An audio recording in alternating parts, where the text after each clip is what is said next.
एक गांव में एक गरीब किसान रहता था। वह बहुत ही ईमानदार और मेहनती आदमी था। वह अपने छोटे से खेत में काम करता और बहुत ही खुश रहता था। पूरे गांव में किसान की ईमानदारी के बहुत ही चर्चा थे। उसका एक दोस्त था जो उस गांव के राजा के यहाँ सिपाहियों का काम करता था।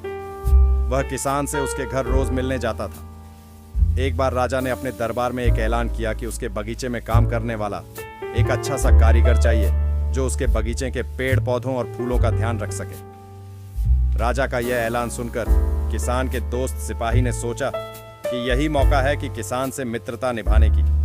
मैं उसे यहाँ बगीचे में काम पर लगवा दूंगा। उसका वह मेरा साथ भी रहेगा एवं किसान का भला भी हो जाएगा। यह सोचकर उसने राजा से कहा कि महाराज, मैं आपके लिए एक ऐसे आदमी को लेकर आऊंगा जो यह काम अच्छे से कर लेगा। सभी राजा ने उस सिपाही को आदेश दिया कि जाओ, कल से ही बगीचे में काम करने के लिए कह दो। उसी वक्त वह सिपाही अपने दोस्त किसान के पास पहुंच गया और उसने किसान को बगीचे के काम की सारी बात बता दी और किसान ने भी काम करने के लिए खुशी खुशी हाँ कर दिया। अगले ही दिन अपने दोस्त के साथ राजमहल पहुंच गया। सिपाही उसे राजा के सामने लेकर गया और राजा ने उस किसान को बगीचे की पूरी देखभाल का काम सौंप दिया। राजा ने कहा, तुम अगर पूरी ईमानदारी के साथ काम करोगे तो तुम्हें 50 सोने की मुद्राएं हर महीने दूंगा। किसान खुशी खुशी बगीचे में काम करने के लिए हाँ कर देता है और वह उसी वक्त बगीचे में काम करने लगा।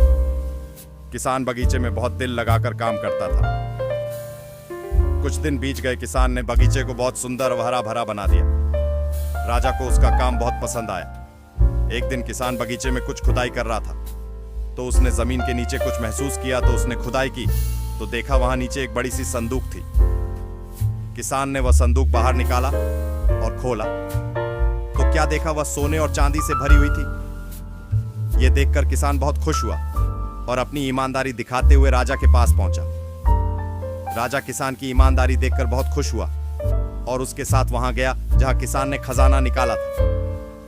राजा ने देखा तो कहा, यह खजाना तो हमारे पुरखों का है। हम कई वर्षों से इसे खोज रहे थे। खजाना देख राजा बहुत ही खुश हो जाता है। राजा अगले दिन किसान को पूछता है, तुम्हें क्या इनाम चाहिए?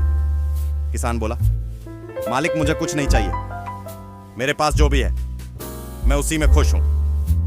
राजा उसकी इतनी अच्छी बात सुनकर और खुश हो गया और उसने किसान को अपना मंत्री बनाने का फैसला किया। किसान ने राजा की बात मान ली और मंत्री बन गया।